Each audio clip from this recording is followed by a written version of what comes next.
Hey guys, happy Friday. Last word presented by Chrisman Commentary. It's our first last word of April and of Q2. And I think there's a lot of words to talk about this week, huh? We'll start with how are you all doing? I'm great. Sun's out here in Detroit. We survived the big storms of the week. Big week for so many reasons. Every single day there sounds like there's like something new that goes viral in the interwebs, even nationally. Mortgage is hitting the national news this week for a lot of reasons. So excited to hear everybody's thoughts today. Christy? I mean, it is not sunny, but it's windy and overcast here. No rain yet, so it's been a good day. It's been a busy morning. Not only have there been a lot of things happening this week, there have been a lot of things happening today.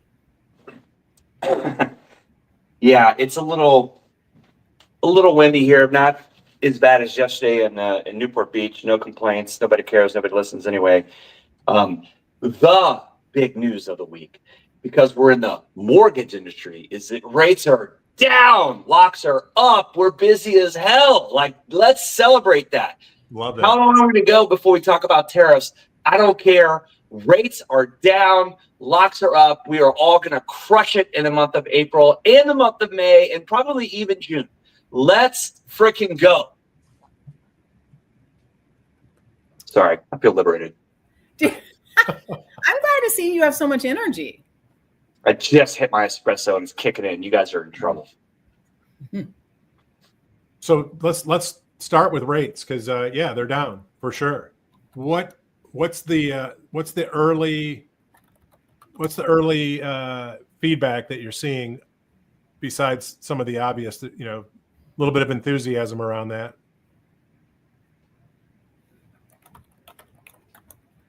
I got more enthusiasm. I could get even more enthusiastic. I mean, we've been getting the shit kicked out of us in this industry since the middle of 22. It is nice to have this. That's what I want to talk about. I don't want to read headlines about tariffs. We're going to talk about tariffs. I got a hot take on tariffs. And I practiced with Steve Scanlon at Rewire about 10-6ing. I could be at a 10 level, but it kind of turns people off when you get super excited or have a huge opinion and you voice it. So I'm gonna dial it back to a 6. But I will tell you what, I want to be at a 10, because we are going to make profit. We are going to, and we haven't. I mean, the latest MBA report showed that people didn't make profit in Q4.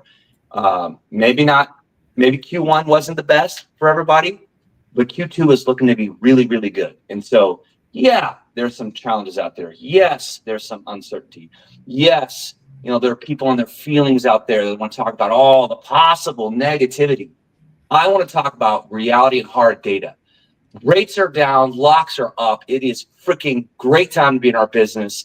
One of the best times to be in our business since 2021. Maybe even, I would say even about as good as last August, September, and October, when the 10-year Treasury touched 389. It is a great time to be in our business. Well, this is my standard. Where is the market today? We're at 3.953 on the 10-year. But what's interesting to see, and KP, maybe you're seeing this as well, we're starting to see margins widen. To your point about lenders being able to actually make some money in the business, we're seeing margins start, not there yet, but start to return to a more normal spread where you can actually make money in the origination channel. That's a good thing. Yeah, we'll see how long it lasts. I just kind of want to, I don't want to jinx it, because I want to make sure that it lasts, right? The last time we saw rates like this, to KP's point, last year it lasted, a week or so. Yeah. So let's hope it lasts a little longer this time. Yeah, agreed. And I'll just say, it was August running up to the Fed meeting in the middle of September that we saw the 10-year Treasury coming down. A nice month and a half worth of locks to fill up our capacity, overflowing. And for us, our fundings rolled all the way through November. We had a humongous November fundings. And so profitability comes in when the spread between the 30-year fixed rate and 10-year Treasury gets more narrow. So there's less, there's more profit when that spread comes in. And, you know, every time the Fed cuts, it is a belief that this is, because remember, the Fed waits and waits and waits and waits, and then they finally cut, always after when they should. And it is basically telling the bond market, the mortgage-backed security market, hey, we believe in this lower peg, this lower floor, this lower level of interest rates, which is great for our national debt and deficit, which I'd love to talk about in a couple minutes, and how it helps me square what's going on with tariff talk. But when spreads come in, we do make more money. And, you know, it's so funny because everyone has a different view on, lenders making money. We have to make money. Yeah. We didn't make money for a very long time. And so, I mean, if someone says, hey, hire me now and I demand this wage, or I want to raise right now, we're not saying, well, we lost $10 million in 2022. So we're still trying to get that back. Like that, a closer doesn't care. Hey, I just faced a hardship in my life. I need some more money. And I hear you talk about being profitable. We fucking lost $10 million in 2022. We made more in 21 and 20, but we don't like losing money. We'd like to get some of our losses back. And you don't do it by immediately hiring a bazillion people and giving everyone a raise. And so if this is real and it's sustained, then all that comes. That loyalty gets paid off. That high performance gets paid off in this business. And what I will say to kick it over to Courtney, now that rates are down and 2.5 million loans are in the money today.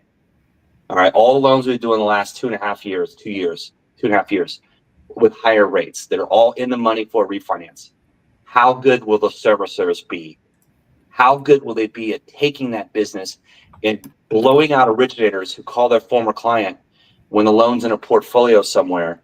Who's going to win that battle? The originator versus servicer battle. And as we know, there's been a lot of news about servicers being bought when Mr. Cooper was acquired by Rocket. So who's going to win those battles? Those battles are raging right now. I love that. It's a great segue to get Courtney's kind of take on that. And while we're with you, Courtney, why don't you kick us off after giving your thoughts on that battle and who's best positioned to win it? But then you can kick us off with the Rocket Cooper. Oh, sweet. Commentary. Yeah. So there's a small distinction in what KP is saying that is very, very important to servicing that I think is missed in the lending world, right? So mortgage servicing, at least as I see it, and as most people have negotiated into their sub-servicing contracts, right, is all of the things that you do to comply with the laws of the series of investors, of insurers, to manage the thing that is an asset.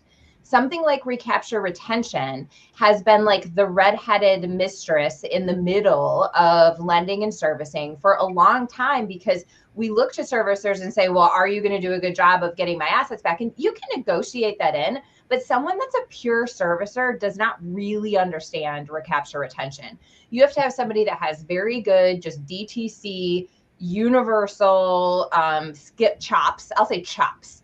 And those people are not servicing people.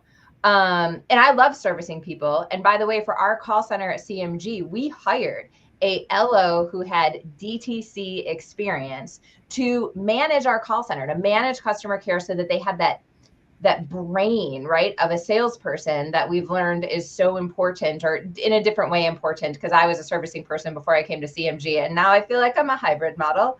Hybrids are cool, right? So here we go. I'm learning, and KP, you've been helping me, Christy, Brian, along the way, and open for more learning.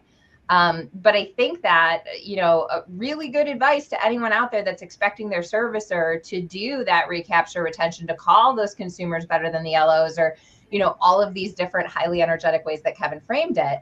You might want to look at your sub-servicing client to see what you really expect of them right now, and to see if you need to layer into that to do a little bit more work. Taking the SEGU to the big, I think we can call it servicing acquisition of the week, the Rocket Cooper announcement on Monday.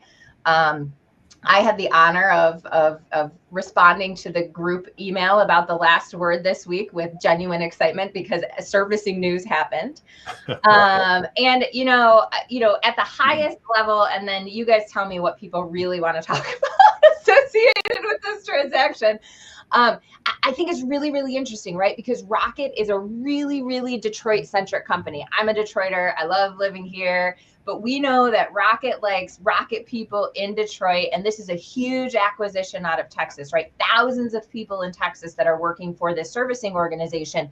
And they chose the head of Texas to be the head of this organization. So that's interesting question number one. What's going to happen with that?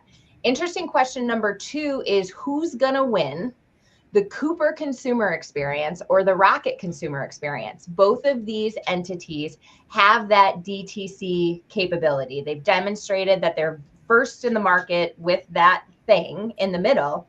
But from a technology perspective, they're going to have to pick one. If I had to pick one, I'm probably fastest there going to pick the Rocket branded one because Rocket is a really, really strong brand. They have, evolved that brand over time. I'm not saying that Mr. Cooper doesn't, right? But I'm saying that nationally, Rocket has really made a lot of investments there. And there's a lot of rework there if you're going to use the Cooper experience for something like that. But the nastiest question, the most servicing question of them all is like, which mullet are you going to pick? Right? So business in the front, consumer experience, party in the back, the fragmented mess that is all servicing shops around the country because none of them were built on a data-centric model. All servicing shops in the entire country, and I am not hoeing out Rocket or Mr. Cooper, but they are very, very large. So the difference between them and everybody else is they have 60-year-old technology in the middle, or in one case, one of them has 40-year-old technology in the middle, but it's a distinction without a difference for these purposes. That they have maximized its usage by jamming 1 million point solutions into it for years to make their operations work better. And the type of scale that you're talking about at these two organizations would blow up the system in the middle if they don't take care of it the right way. And so first it is, what are you going to pick for business in the front? And then second it is, what are you going to pick for the party in the back? And how are you going to configure and reconfigure that in order to make this work? That's a multi-year endeavor, I think, in terms of what you're putting to the market. And, I would be remiss not to say I am a purist at the end of the day with regard to my criticism of the fact that the industry has not evolved away from these 60-year-old technologies. They're on two different technologies that are owned by two different companies. And one of the companies that is in the transaction has an ownership interest in one of the technology companies, and that is all public, right? Mm-hmm. And so to see how that's going to shake out it's actually like the jumbo size bucket of popcorn with the butter. And then they have those stations now at the movie theaters where you can put like different flavored salts on top. I'm going to go with jalapeno salt on this one, but that's kind of the 1, 2, 3 on what's going to happen after right now in servicing. I mean, I think that the one thing that is true in both cases, these are two best in industry servicing teams with best in industry servicing leaders. I've had an opportunity to work in different capacities with both of them. They have a lot of good humans over there. And so I think that they'll be fine at the end of the day, but this is a massive project from a servicing perspective. So staying on the technology side of things, because it's for the most part this week, we've heard a lot of talk from the street, from the originator side, and depending on who you are, where you are, what channel you're in, there's all kinds of opinions on, is this good for me? Which is most of what I've heard in terms of people questioning things. They talk about the consumer impact, but when you peel back the onion, it's really about me, right? Me being an originator primarily. Yeah. But set that aside for a minute. There's another, potential sizable impact to an organization, technology organization. You named half of the equation, which is the servicing tech. Yeah. There's the other side of this acquisition, which is the origination tech. Yep. I believe the same organization is potentially at risk with two pieces of technology on either side of the equation. It's the same problem, right? Yeah. It's the same problem. Both sides of the house are fragmented. Both sides of the house are owned or not owned by the entities, right? There's another new piece of servicing technology that has been dangled to the market, you know, in this regard from one of the companies, but that has not gone live yet. It is like, if there was a dream job for me, this is literally my dream job, to be the person that gets to evaluate and make those decisions and do the business cases associated with that. And I actually have my dream job right now, so we're good. But like if Fixer Courtney is like, this is insane, right? Think about the vendor relationships and the downstream impact to that. Think about, I mean, in our market, right? Right. Yeah. And then I think that there's this other problem where, you know, on the Rocket side, right, there, everybody's talking about how this is just another step, like Truebill was another step, like Redfin was another step, data. The question is, which of these two organizations has made a better infrastructure investment in organizing this data in a usable way? I think that is the key question that will go, like, everything will fan down from, because decisions will have to be made around how they're organizing that, saving that, keeping that, using that information in consumer land. But these are very expensive, multi-year technology initiatives. Hopefully faster for one of them. But and I think that it's the other big question, and I don't know, Christy, if you have a thought on this, would this transaction have happened if the CFPB wasn't benched? Oh, you know, I don't know, because here's the thing I would say, because that regulatory concern has come up a number of times. Look at how fragmented the mortgage market is, and look at how the leaders have changed, you know, basically every 10 years. You combine their market share, not counting the servicing piece, but combine their origination market share, it's still less than 10% of the total market. And so how much of a concern is that for a regulator? I'll just add that the regulator is the FTC, right? Or the SEC, since both are publicly traded. So both those entities would be the regulator. 1 in 6 mortgages are under one umbrella. So yeah, less than 10% of originations, less than 1% of real estate transactions at Redfin, but 1 in 6 mortgages are under that house now. As someone from Dallas married someone from Detroit, I can tell you that, you know, that Mr. Cooper acquisition by a Detroit-based Rocket, it can work. It's not always perfect, but we have 4 kids, so it's like having 1 in 6 kids in the neighborhood. But you know, all kidding aside, you know, there's an article that went out yesterday that basically said first blush of this regulatory passage is that it's a go.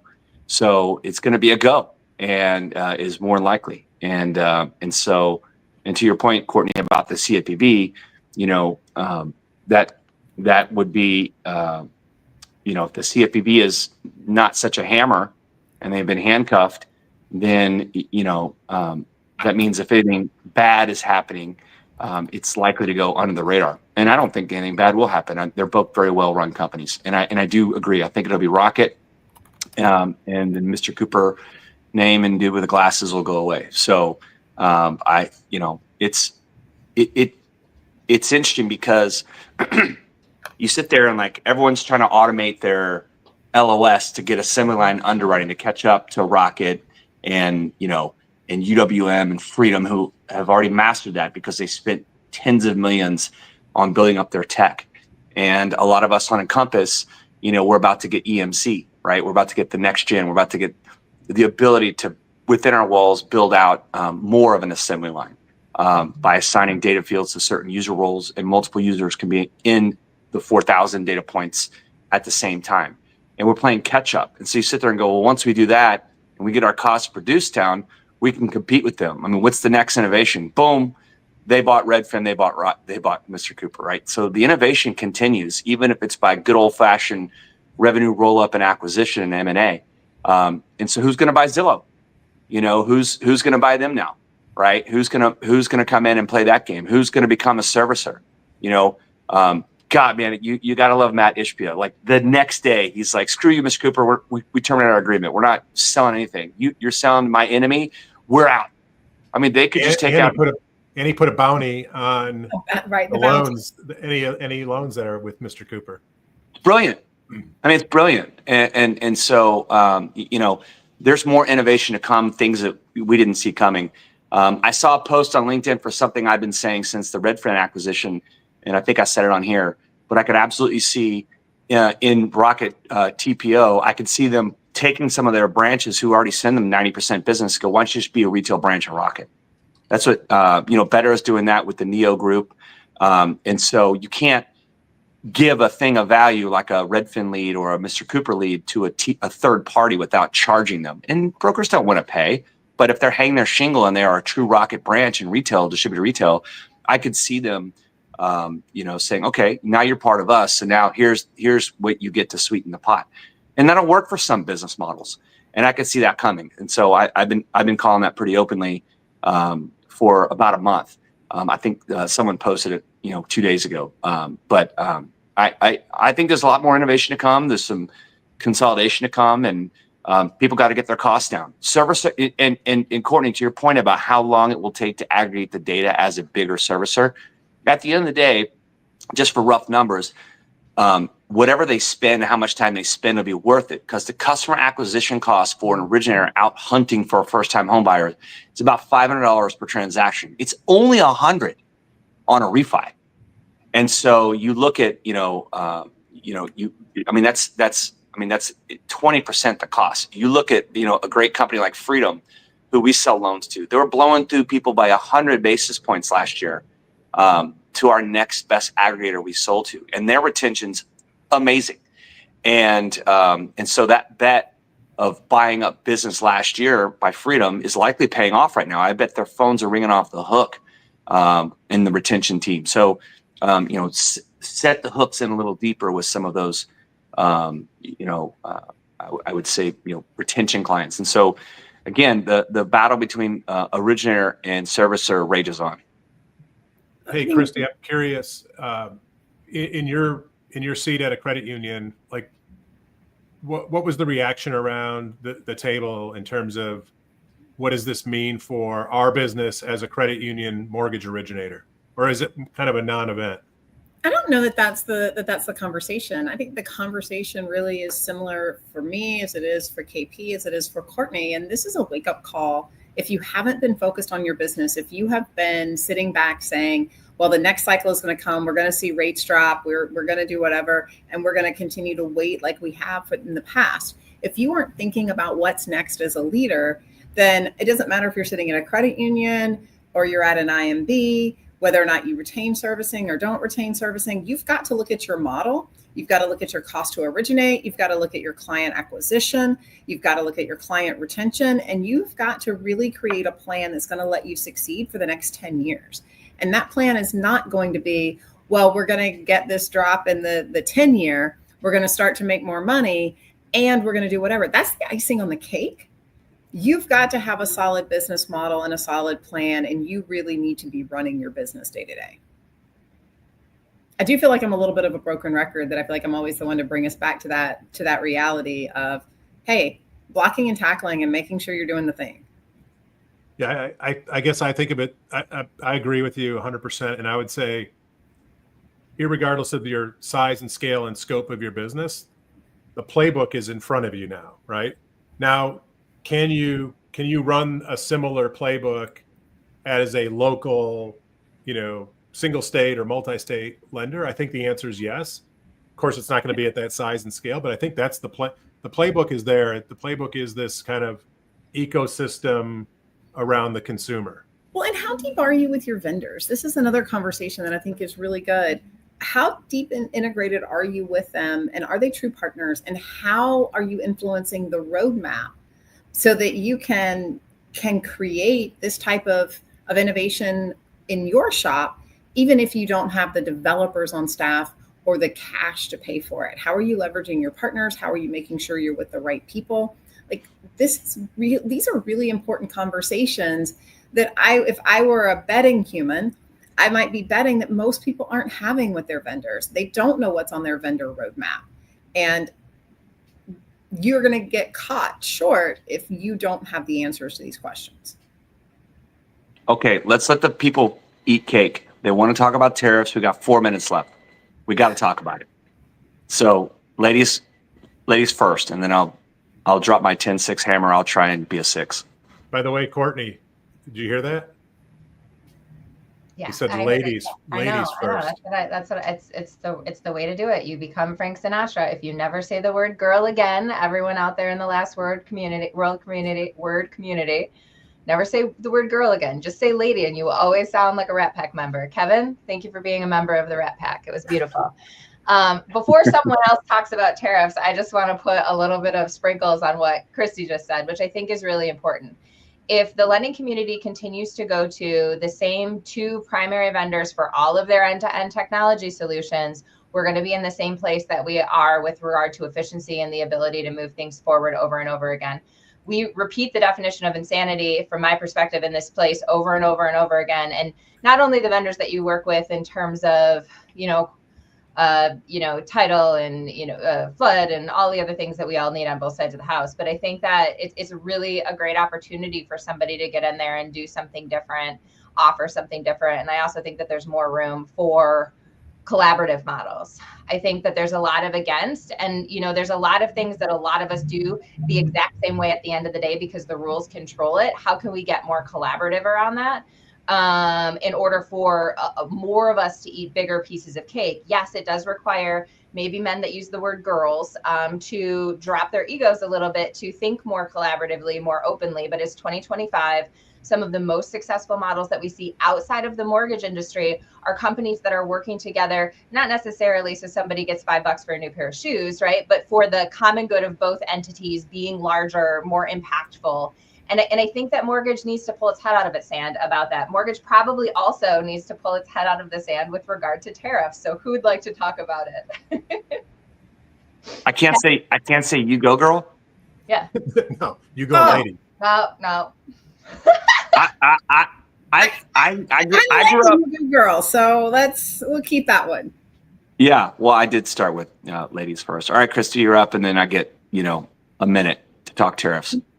Look, I'll concede my time to you because I feel like I feel like I get to talk about tariffs a lot and the impact that they have, and depending on who you look at, you're going to get a very different story.